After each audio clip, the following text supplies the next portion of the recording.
Do you love books? Do you love reverse stamping? Well, then you're gonna love this mani.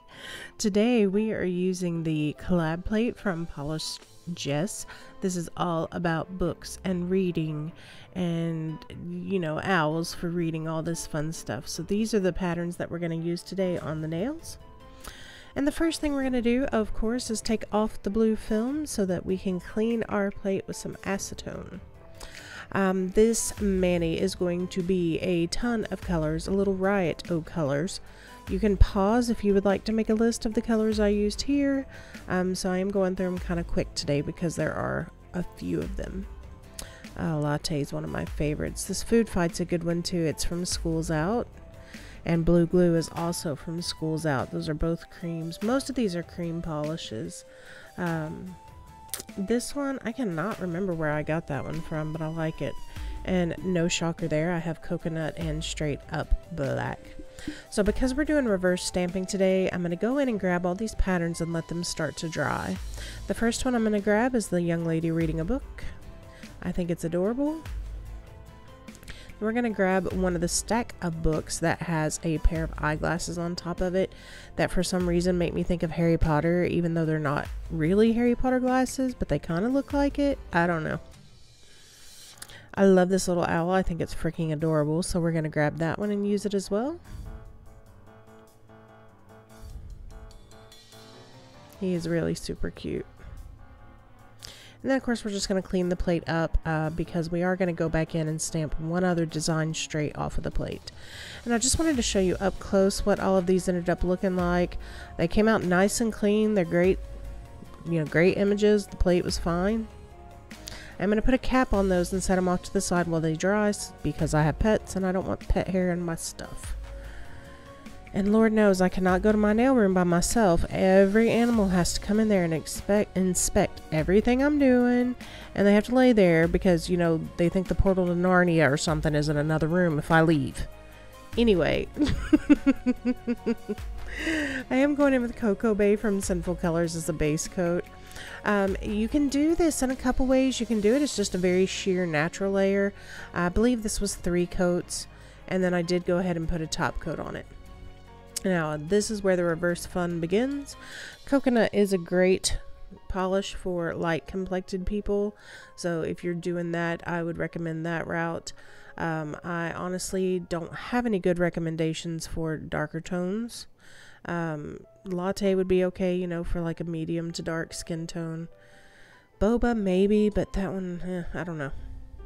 There's a few in there, none of them that I love without just kind of stereotyping. Anyway, I'm going in first and filling in the hands, and those are insanely tiny. I cannot even tell you how tiny that was. And what the heck was on my brush?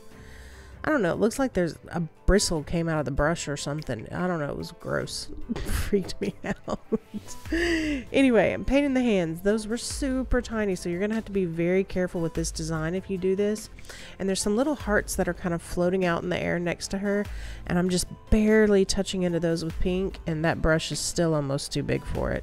I know I got out of the lines a couple times in there. And next I'm going to grab the color Latte because it's deeper than Cocoa Bay, because I want her to be a brunette, but I want the lines from the original stamp to show up in her hair. So this is kind of, you know, like a deep blonde, maybe light brunette. And because I've already painted her face and it's dried, you can just paint the brunette color over her entire head. Nobody will see it. And I am going to go in and paint her little shirt area. This is one thing that I was like, I don't so much love about this plate, is there wasn't really a bottom to her. And I understand why they did it that way, but it was kind of hard to tell how far down to go on it. So if you go too far, you may have to put a clear coat over it and trim it off. And I am going to go in now with Sassy and just kind of fill in this book that she's holding. Now around her fingers, I am not going to let that purple overlap, just in case I had any gaps, because it was such tiny print. So that way when I put it on the natural nail, at least it would show the natural nail color behind it and not the purple or the overlap. I'm going in next, and I'm setting all these off to the side to dry after I paint through them. On the owl, I'm going to paint the interior of the body, like the coconut color. And then we're going to do the latte color on the outside of the wings and that kind of stuff.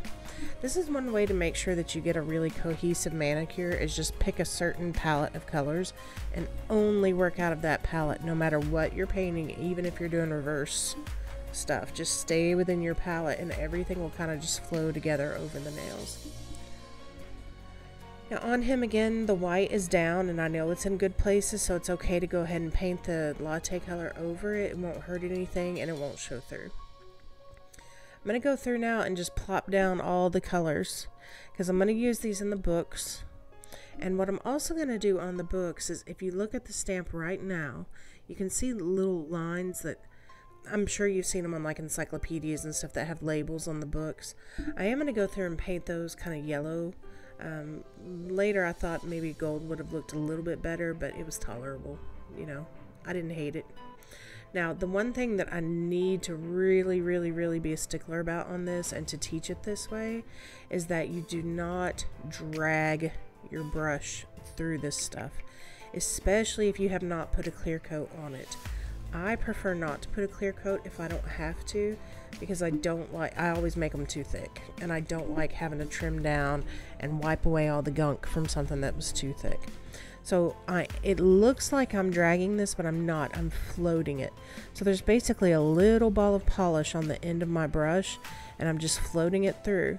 Now at any point, if it looks like it starts to streak, I stop and put more polish on, because you do not want to pull those black lines under there. It will smear them if you do not have a clear top coat on there.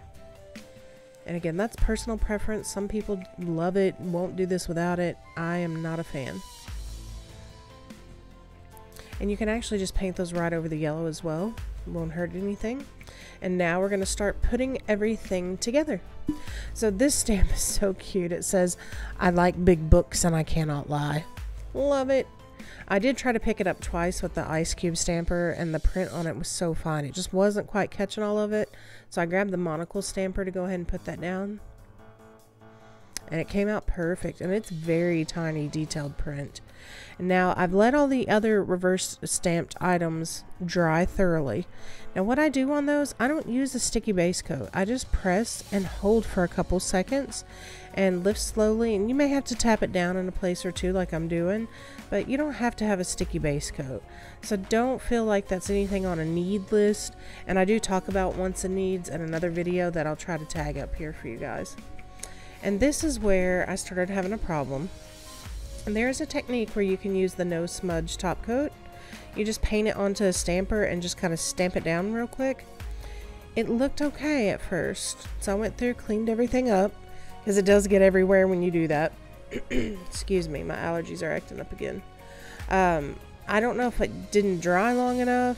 I thought it did. I let it dry about 5 minutes and went in with the top coat, and it just smeared, especially on the "I like big books and I cannot lie." It smeared so much that I had to go in and clean it up with a cleanup brush before I could top coat it. So it did get a little messy there. Not sure why. Maybe how long it needed to dry. Anyway, I like this manicure. I really hope you guys like it too. Let me know what your favorite book is down below in the comments, so maybe you have something I can check out. Thank you so much for watching. I appreciate your time. Bye bye.